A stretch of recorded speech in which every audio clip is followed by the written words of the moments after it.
fights with passion, and he inspires. Are you ready for a war?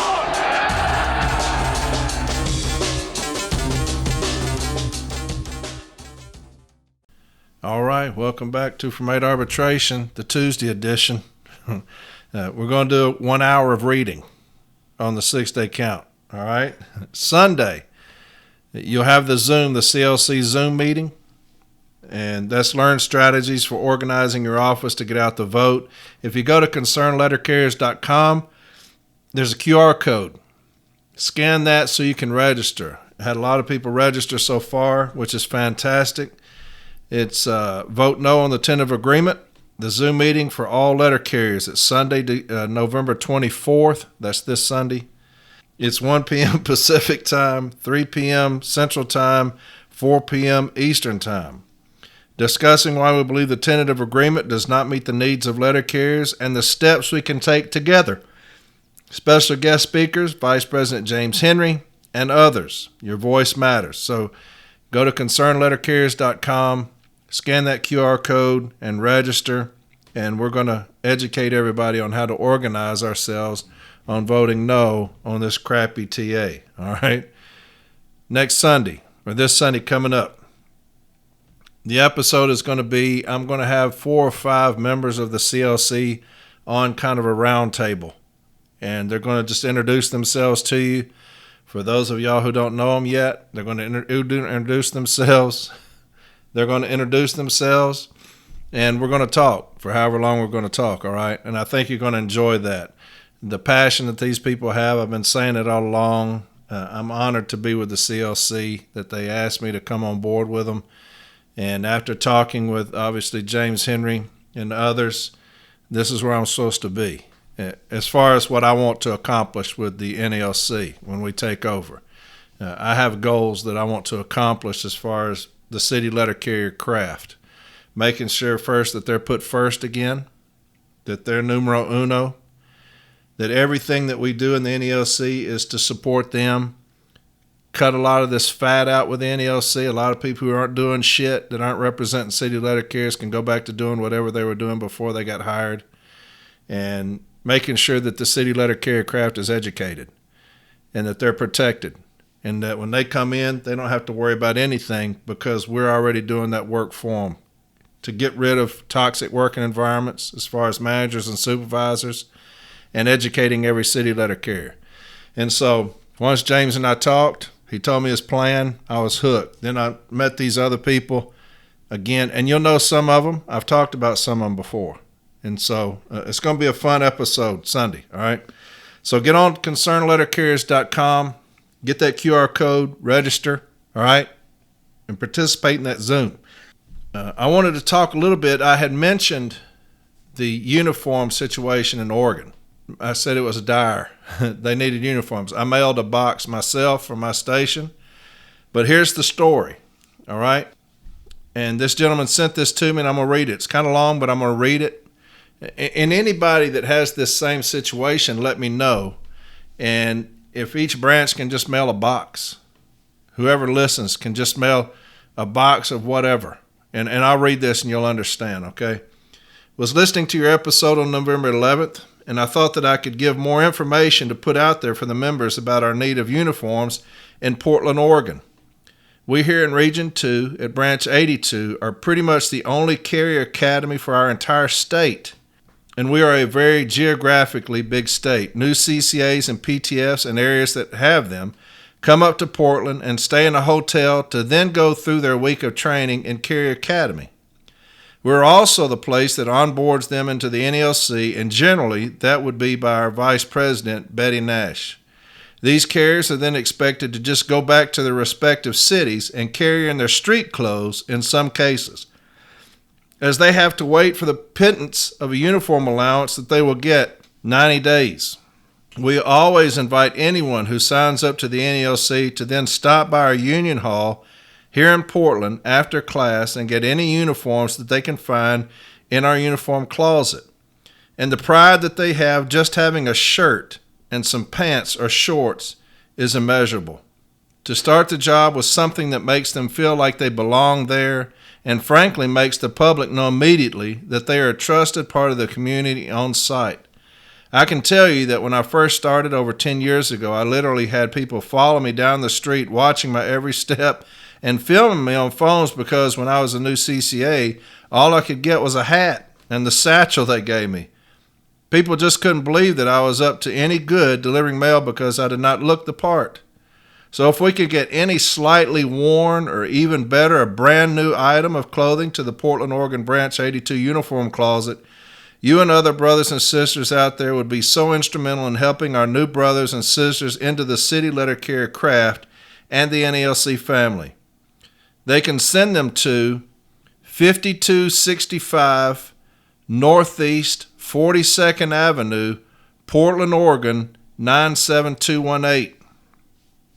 I'm going to read that again, so get you a pen and paper. And I'll also put this up on Reddit, Discord, and From 8 Arbitration, okay? They can send them to 5265 Northeast 42nd Avenue, Portland, Oregon 97218. Or feel free to send them to the Rose City Park Post Office 97213, and we will gladly deliver them to the hall. Thank you very much. So absolutely. I love my CCAs. I love the fact that they take pride in just having a shirt that says the Postal Service. I love that. And so, like I said, I had 5 or 6 brand new shorts that I couldn't wear, and because I've gotten a little larger, so I hadn't put them on one time. So I sent all of those, a shirt or 2, I can't remember, but just sent a box just like that. And so if anybody and everybody can just send something, minimal, a couple of shirts, a couple of hats, some socks, and anything like that, that'd be greatly appreciated. And so there you have it, my friends in Portland, Oregon. There's your little shout out there about the uniforms. See if we can't get y'all stocked back up pretty good for our people out there, okay? Had a couple of people reach out again about the uniform guide that I support, that I put on here. If you go to from8arbitration.com, it'll prompt you to him, all right? And it's John from Brookfield Uniforms. He's offering $100 off a full order, $150 to CCAs, plus 2 shirts for free with a full order. No website does this. And so you can email him, and it has his phone number. So go to from8arbitration.com, and he'll be on there. And take advantage of that special, because anything we can get right now will help. We're in dire straits, man. We're rationing shit like we're back in World War II, right? We ain't getting paid hardly anything. They're pissing on us. People are needing uniforms. I mean, the city letter carrier craft right now is as in bad a shape as I've ever seen it, man. But change is coming. The change is coming, I promise you that. All right, that's enough of that. I'm going to get into this 6-day count and read this for 1 hour. All right? 1 hour. And then I will talk to y'all Sunday after this hour. All right. Section 6, route adjustments. 1, PS Form 1840 reverse in DOAS versus core. Route adjustments are made using one of 2 management systems: Delivery Operations Information System, DOAS, or Carrier Optimal Routing, CORE. Regardless of which system is used, territory adjustments are always recorded on Form 1840 reverse. However, the Forms 1840 reverse generated by DOAS and CORE are different. A simple way to tell which kind of adjustment your office is getting is to look at the time values for territory transferred. On a DOAS Form 1840 reverse, the values will be in whole minutes. On a core Form 1840 reverse, the values will be in minutes and seconds. It is important to determine which program was used to adjust the routes. The next 2 pages illustrate the difference between a DOAS Form 1840 reverse and a core Form 1840 reverse. For information and guidance on how to read Form 1840 reverse, see pages 131 to 145 in the forms description sections of this guide. PS Form 1840 reverse generated by DOIS. The time values inside the box are in hours and whole minutes. This is an easy way to see that this route adjustment was made using the DOIS program. And it's got the 1840 reverse on there. Goes all the way over to office time, and you'll see exactly what they're talking about. They have it blocked out here. Of course, you can't see it. But then it has street time, it's blocked out, and it has the time in there. That's how you show that this adjustment was made using the DOIS program. All right? PS Form 1840 reverse generated by CORE. The time values inside the box are in minutes and seconds. This is an easy way to see that this route adjustment was made using the CORE program. Therefore, all the language in M1661 must be complied with. It goes over to office time. You'll see minutes and seconds, and that's how you know. It says MMSS, street time, MMSS. That's minutes, seconds. So you'll see exactly what it's talking about. That's how you know that it's done by CORE, all right? CORE settlements, M1661 and 1859. The national level settlements, M1661 and M1859, reproduced on the next pages, require management to meet specific obligations when using CORE, such as documenting, explaining, and validating time changes to travel to, travel from, travel within, and relay time for each route. This is in addition to the normal obligation to document any changes to street time, including changes to allied, relay, or travel time on Form 1840 reverse. I'm going to read that again because this is very important. When it talks about these memos, M1661, 1859, their obligations under these CORE memos, it says this is in addition to the normal obligation to document any changes to street time, including changes to allied, relay, or travel time on Form 1840 reverse. And once I read these memos, I'm going to tell you why that's important. Note, management is required to discuss all of the matters described above at the proposed route adjustment consultation. And that's why that's so important. And again, I'm going to read these CORE memos, and I'm going to tell you exactly what happened with me. So note, management is required to discuss all the matters described above at the proposed route adjustment consultation. Now here's M1661. We call these the CORE memos, all right? Dear Mr. Young, recently our representatives met in pre-arbitration discussions of the above referenced grievance. After reviewing this matter, the parties agreed to the following. The carrier optimal routing CORE process is a management tool to assist with the adjustment of letter carrier routes pursuant to Chapter 2 of Handbook M39. No components of the CORE program or application of the CORE process will be inconsistent with the route inspection, evaluation, or adjustment process found in Chapter 2 of the M39 Handbook. Should the Postal Service develop CORE for use in the minor route adjustment process, related components of this CORE program or application of the CORE process will be consistent with a specific minor route adjustment formula in Section 141.19 of Handbook M39. Local parties that have established by mutual agreement an alternate route adjustment method may also use applications of CORE consistent with their alternate route adjustment process.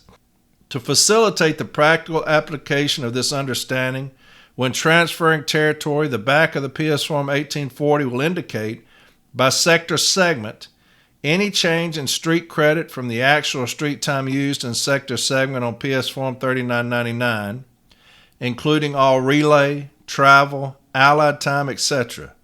Any such adjustment to the carrier's actual street time must be documented and explained by appropriate comments on the reverse of the PS Form 1840.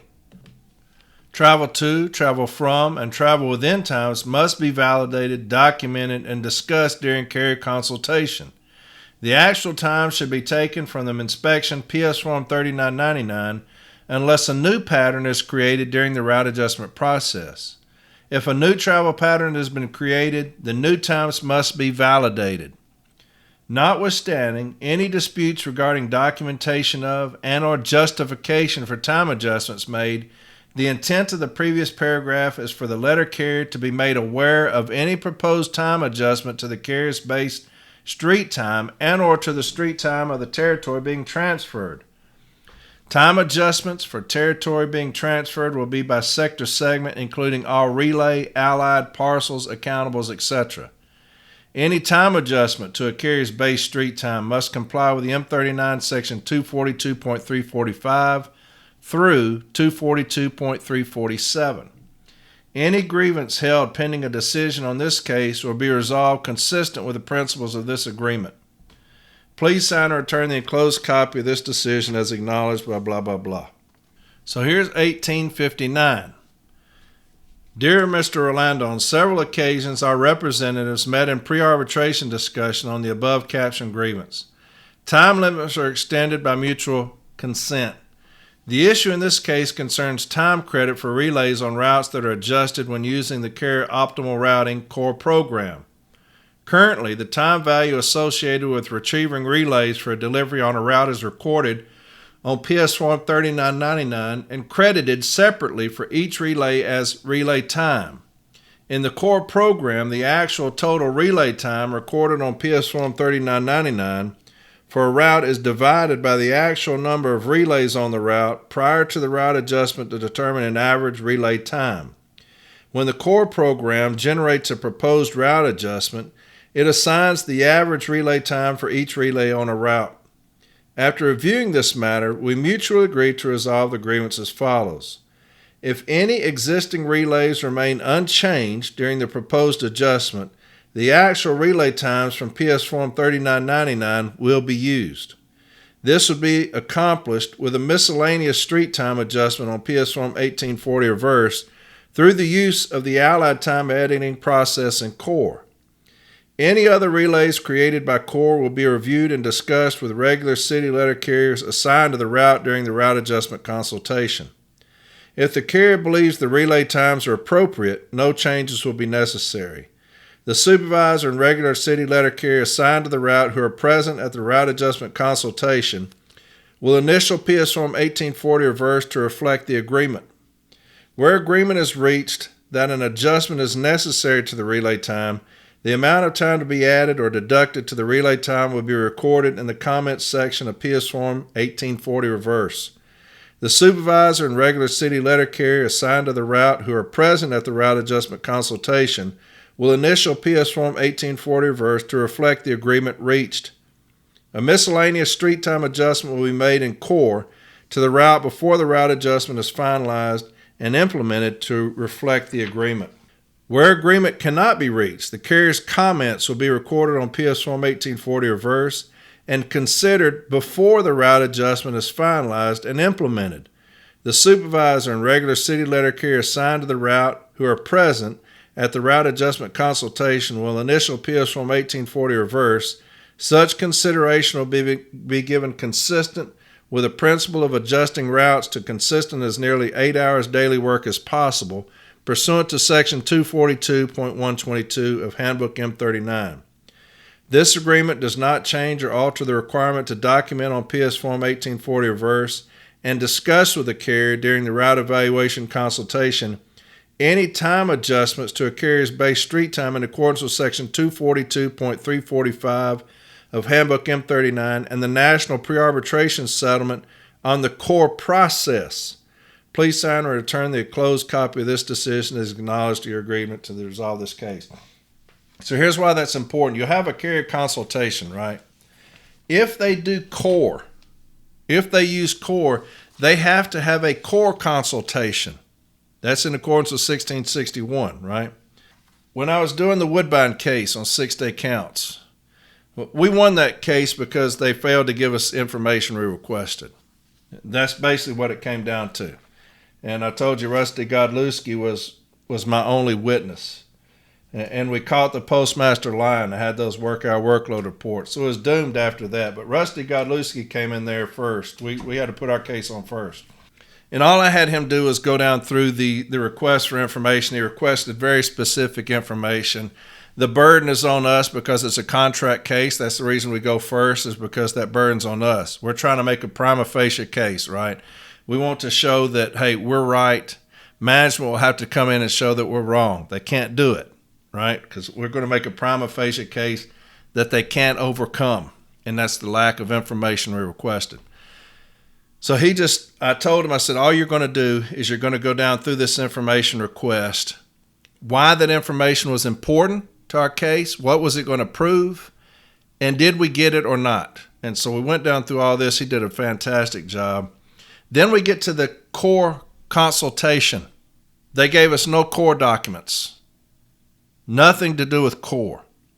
So when we talk about the core consultation, he said, I have no idea because we got nothing concerning core. We got no documentation.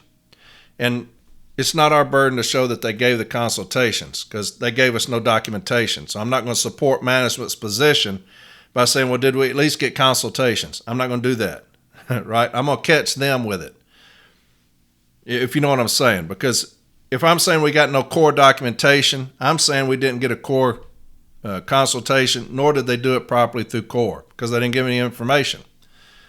So it goes to that. When management comes in, their expert, the guy who did the route adjustment, who's done numerous cases for them, he's talking under direct. He's giving all this hubbub about, his expertise, how they did this properly. They're trying to overcome not giving us information. And so I talked to him. He talks about this as a proper core adjustment. They had 3 witnesses or 4 witnesses, and I asked each one of them about the core adjustment because we didn't get any core documentation. And so he says, talking about core, and so I asked him, I said, did you do a proper evaluation through core? He said, yes, we did. I said, you're 100% positive that you did a proper core evaluation, that the implementation of core was proper? Yes.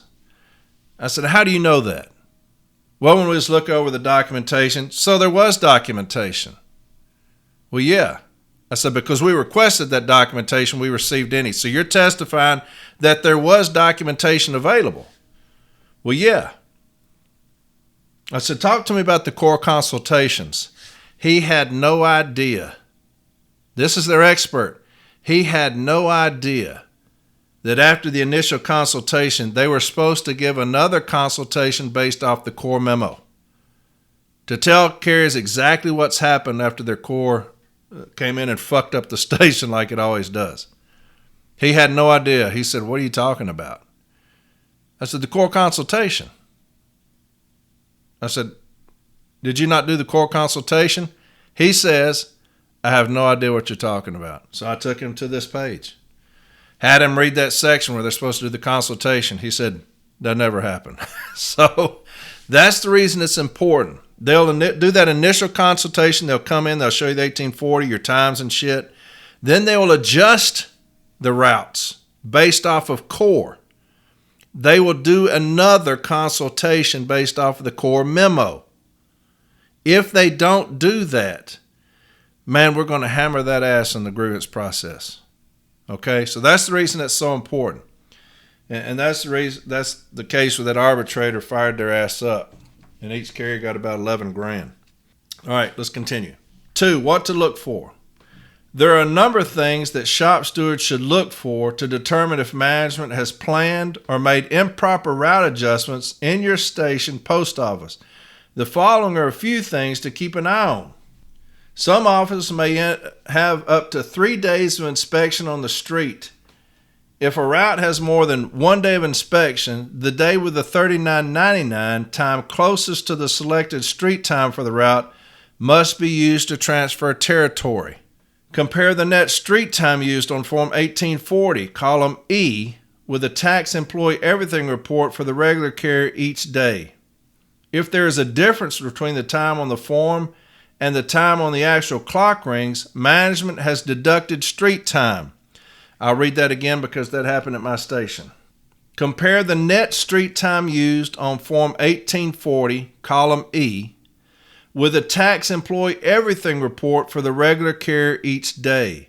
If there is a difference between the time on the form and the time on the actual clock rings, management has deducted street time. Remember, you must deduct 30 minutes for lunch from the street time on the clock rings. If you find differences like this, investigate the matter and look for improper deductions such as improper street waiting time or manual street time deduction. More on this later in this section. And that's why it's critical when you go over these, when they have the consultation and they give you that little packet, make sure you look through every single thing, letter carriers. Make sure you look through that packet because you're going to find that waiting time. Whoever's doing your grievance, they're going to get these 1840s, they're going to get all this documentation, and they're going to start targeting that waiting time. And they'll give you waiting time for anything and everything. This is how they're going to steal, is through waiting time. All right, so that's where we're going to have to pay attention, and we're going to combat each single minute that they put in waiting time. We're going to attack it, all right, and address it. And that's where they steal the most time, is in waiting time, because you'll do stuff that's legitimate, and they'll get you for it. And we're seeing that all over the place. Compare the tax employee everything reports with Form 1840 to be sure management brackets and excludes the time in columns A through G. The regular carrier did not work and does not bracket or exclude the time the regular carrier did work. Check to see if auxiliary time is entered in column G on Form 1840, and if so, be sure it is properly credited to the route. This time must be calculated and credited manually. When auxiliary assistance is provided on the street, the time credited to the route is not the time it took the replacement carrier to perform the work. Instead, the time the regular carrier used to deliver that same territory on the day of inspection is credited to the route. This time must be calculated by reviewing two forms. One, the first form is the 3996, which should specify the particular territory to be delivered as auxiliary assistance. It is especially important during the week of route count inspection that all carriers assigned to a route specify the territory to be delivered as auxiliary assistance on Form 3996. 2. The second is Form 3999. Management determines from the 3999 how long it took the regular carrier on the day of inspection to deliver the same territory delivered by the carrier providing auxiliary assistance. The time it took the regular carrier to deliver the same territory on the day of inspection is then added to the time the regular carrier used to deliver the rest of the route on the day the assistance was provided. Again, be sure you're looking at the correct Form 3999 if there are multiple days of inspection. For example, a regular carrier on a route gives away a portion of their route and delivers 438 of the route. The carrier providing auxiliary assistance properly fills out Form 3996 showing that it took them 1 hour and 39 minutes to deliver that portion of the route. The regular carrier's time for the same portion of the route on Form 3999 was 1 hour and 44 minutes. The street time credited to the route on Form 1840 for that day should be 6:22, 4 hours and 38 minutes, and 1 hour and 44 minutes. Does that make sense? I'll read that again, because this is going to be critical too, because we're talking about minutes here. Even though this is just 5 minutes, we're talking about minutes. For example, a regular carrier on a route gives away a portion of their route and delivers 4 hours and 38 minutes of the route. The carrier provided auxiliary assistance properly fills out PS Form 3996 showing that it took them 1 hour and 39 minutes to deliver that portion of the route. So whoever's giving the auxiliary assistance, they get a 3996 showing exactly which stops that they took, and it took them 1 hour and 39 minutes to deliver that. The regular carrier's time for the same portion on the route on the Form 3999 was 1 hour and 44 minutes. So they must take that the regular carrier's time on the 3999, which was 144 for that same portion, rather than the 139 that the auxiliary assistance was given, right? And so it'll be 438 plus the 144 from the 3999. Verify that the office time credit for each route is accurate. Look for time deductions or other changes to the line item times recorded by the letter carriers on Form 1838C for the week of inspection. Verify that these times were properly transferred to Form 1838 and then to Form 1840. Look for and investigate any manual and/or miscellaneous office time deductions. They will normally appear towards the end of Form 1840 or verse. All these forms are thoroughly explained in the forms description section of this guide. Check to see if management selected the most representative street time for each route that was inspected. There are two possible selections for the street time. One, the average street time used by the regular carrier during the week of inspection, from Form 1840. Two, the average street time from the 8-week time card analysis, Form 1840B. Management may not simply select the lower of these two times. Now, here's where management got us, and we'll easily win this grievance. In 100% of my routes, every single route in my station, management took the lower time. In 100%. No arbitrator in the country is going to allow that to happen. There's not one arbitrator in this country that allow them to take 100% of the lower times. But that's what they'll do. So they're stealing time on this waiting time. They're stealing time on taking the lowest time on every single route. They can't help themselves. They can never be honest with us. They can never handle us in an honest situation. It's below them to do that. They cannot, for the life of them, treat us honestly. I don't get it. I don't understand why. You can't just be honest with a city letter carrier. They can't do it. They can't do it. Just like in my station. Getting us for waiting time for things that we're allowed to do, taking 100% of the lowest times. But that's the reason they lose a majority of their 6-day counts in grievances. They lose them. It's the biggest waste of money in the Postal Service, our 6-day counts, because they'll send all these managers in here. They'll put them up for a week in these nice hotels, give them per diem, give them mileage, and at the end of the day, it'll get thrown out. All that time wasted because they can't do it right. They have to be dishonest. They have to steal. Back to that, M39 242.321.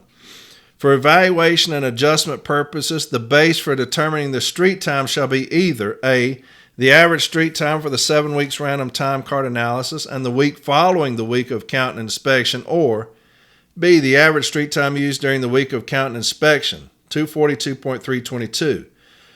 The manager will note by explanatory comment on the reverse of Form 1840 or attachments thereto why the base street time allowance for the route was established at the time selected. The manager's selection of the street time allowance cannot be based on the sole criterion that the particular time selected was the lower. That's where we're going to get them. An easy way to see if management is creating a pattern of choosing the lowest street time simply because it's the lowest time is to record the street time choices as shown below. This will make it easier to prove a violation.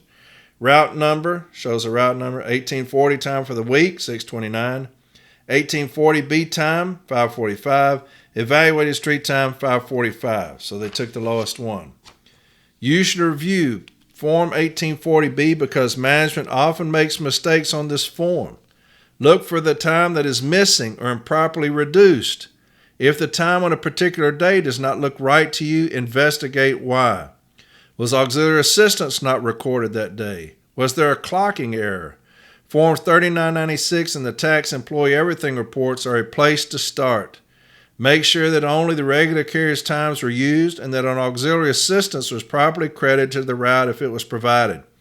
Keep in mind that the average auxiliary assistance street time for each day of the week must be manually added to the regular carrier's average street time for each day of the week on Form 1840B. This never happens automatically. Make sure the proper weeks are selected based on the random lot selection. You can see this on the last page of Form 1840B. This is also where you have to manually add in the auxiliary assistance. And so that's telling you why you look at everything, right? I have a carrier in my route in my station. His name is Chessie. We call him Chessie. I'm looking at his 1840s, his 1838, looking at all these things. And one of these days, I'm like, damn, Chessman, you got done in like 6 hours. And he's like, that's impossible. I never got back that early. So I'm looking at it, and when we looked at his forms, they gave him 1 minute of office time. 1 minute. And he cased the whole route himself. I pulled up his clock rings, and it showed he had like 2.5 hours of office time. And so on the official forms that they turned in, they had him down as 1 minute of office time. If you don't catch that, then that's going to rob his route of 2 hours and something. on that day, which through 5 days is a lot of time. So anyway, make sure that you're looking at every single second. Note, for information and advice on reading the Form 1840B, see the Forms Description section of this book. Always use the Tax Employee Everything report when reviewing time records. This report will show all the carrier moves on the time clock and any moves added or deleted manually by a manager. For an explanation on how to read the report, see the 2011 NELC Letter Carrier Resource Guide. The Form 1838 from the day of inspection is the most important Form 1838 to review. You are looking to see if any street time was deducted.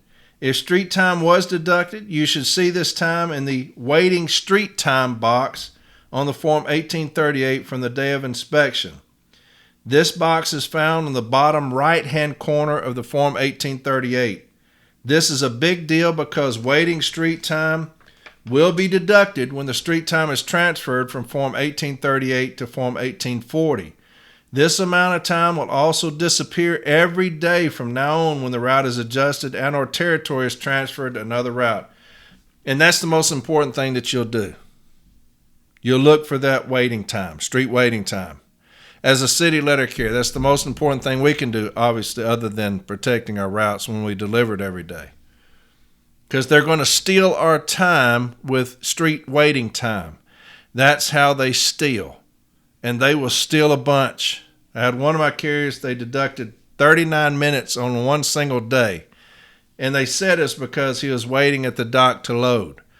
Every day we waited our dock to load because when they came in and renovated our office, they made our dock too small. So every single day we have to go down there and wait. And that's what I told the guys that were doing the inspection. I said, hey, they're trying to deduct time from a man, and we're down there waiting every single day. And they said, yeah. We said, we're not going to include that. We'll take that out.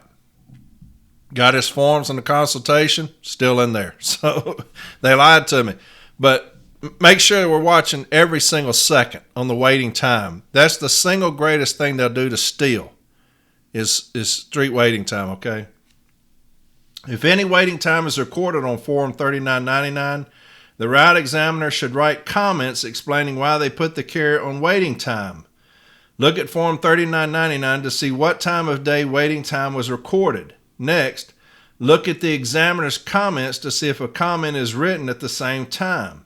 If there are no comments or the comments do not justify the deduction, the street time deduction made is improper. The 3990 audit trail report is generated from the DOA system and shows some of the changes made to Form 3999 after it has been completed. This report may show you how and why some street time disappeared on the day of inspection. Every edit made to a Form 3999 will not show up on this report. However, it is the starting place when verifying the street time of a letter carrier on the day of inspection. For information and advice on reading this report, see the Forms Description section of this book. The DOA's function analysis and data summary screens show how much and under which functions allied time is recorded.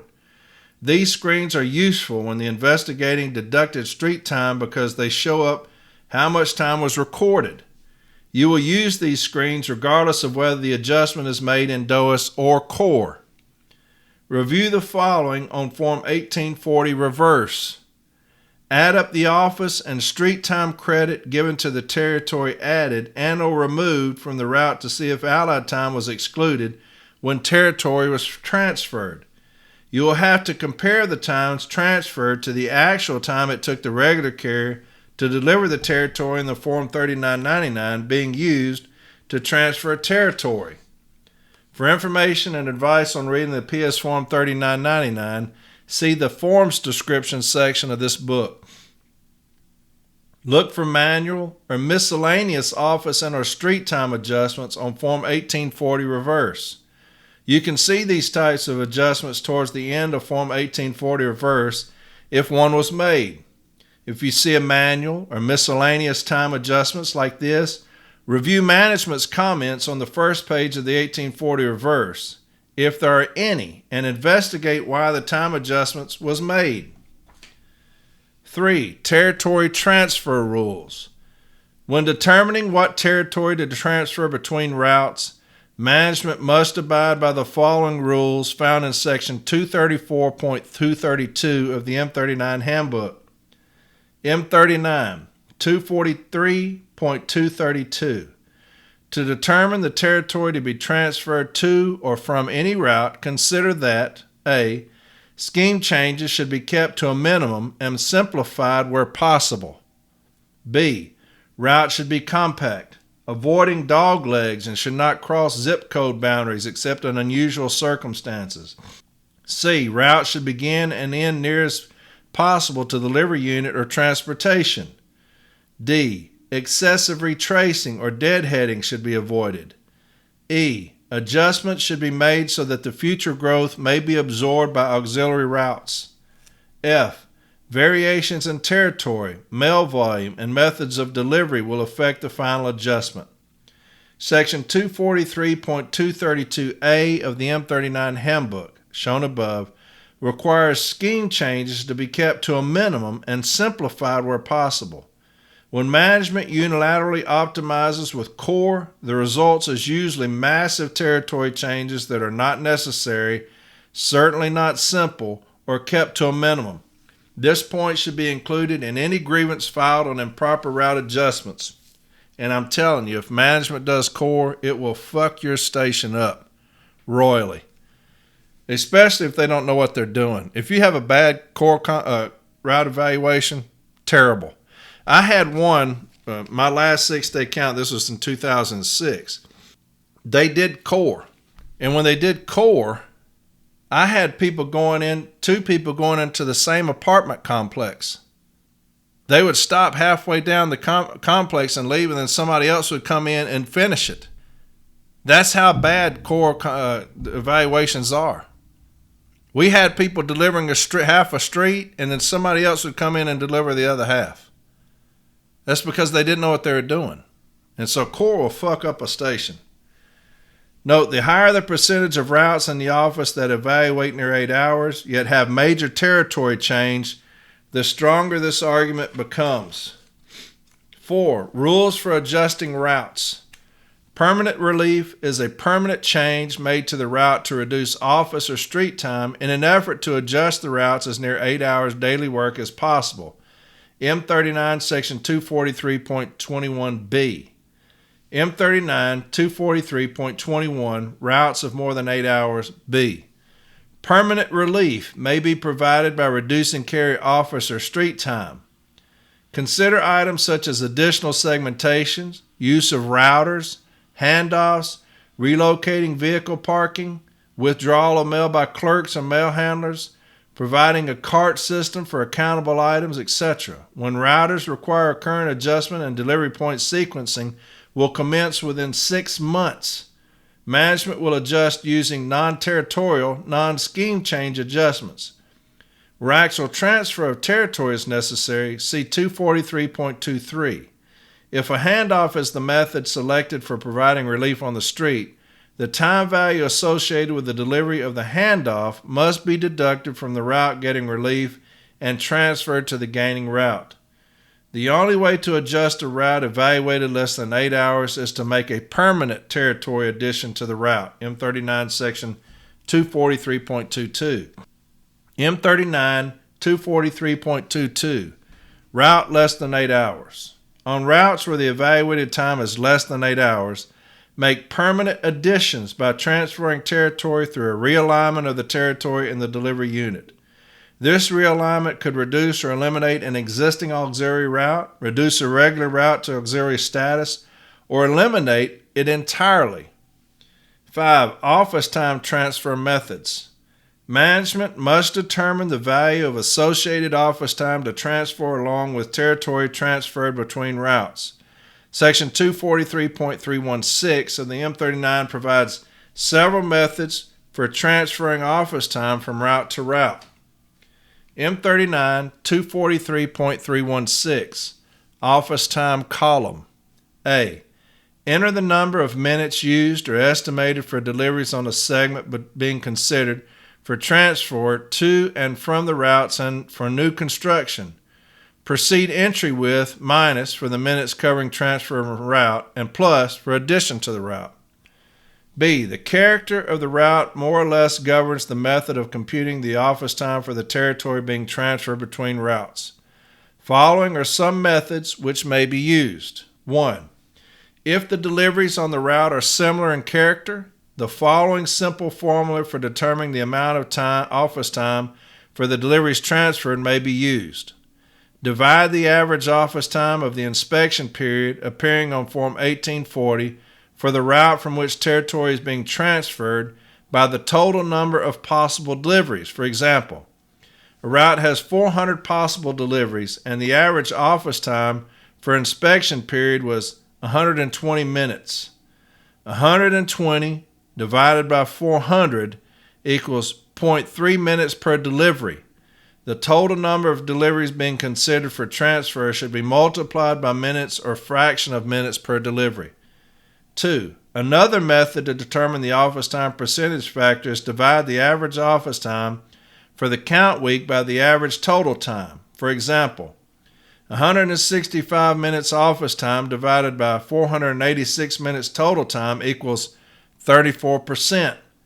Therefore, the allowance of 34% of the total time value of any territory to be added or taken away from a route must be allowed for office time to prepare the mail for delivery. 3. Another method when utilizing the handheld computer is to count the mail by zip plus 4 sector segments so the number of mail pieces delivered in a segment can be calculated to determine the office time allowance for each segment to be transferred between routes. To calculate the office time allowance when transferring particular route segments, any other following 3 methods may be used. A. Apply the current casing standard of 18 letter size, 8 other size, and 70 strap out to the actual segment's mail count from the day of inspection. For example, a segment receives 220 pieces on day of inspection. 180 letters divided by 18 equals 10 minutes. 40 other size pieces divided by 8 equals 5 minutes. 220 divided by 70 equals 4 minutes. The office time allowance for that segment would be 19 minutes. B. Following A, above but factor in the percentage of standard office time used during the week of inspection from the carrier who serviced that segment in the most recent segment utilized, 0.80 of standard office time allowed during week of inspection. 19 times 0.80 equals 16 minutes. The office time allowance for that segment would be 16 minutes. Follow A above, but factor in the percentage of standard office time used during the week of inspection from the carrier whose route is gaining the segments being transferred. For example, the carrier whose route will pick up the segment utilized 0.85 of the standard office time allowed during the week of inspection. 19 times 0.85 equals 17 minutes. The office time allowance for that segment would be 17 minutes. That's some pretty confusing shit, isn't it? If you're just sitting here listening to me reading, you're probably like, what in the hell is he talking about? But that's the reason if you get in it and you learn it and be experts at it, you'll be killer. You'll be killer. I know I'm sitting here reading it thinking, this is so confusing to me, and I've done this shit I don't know how many times. Note, the effort here is to arrive at the most accurate time allowance for the transferred segment, negating the need for corrective adjustments. 4. For new construction, allowance generally follow the procedures in 142, extension of city delivery service. All right, and we'll stop it right there. Next, it'll be Section 7, route adjustment review requirements, and that'll be a whole nother section. I'm not going to get into that because that'll be longer than the time I'm going to be for an hour. So anyway, there's another hour of reading, right, or close to it, of reading route count inspection. And so, you know, if you wouldn't have normally read this book, I'm reading it for you, okay? So you can say that you've at least read the damn book. I'm reading it to you.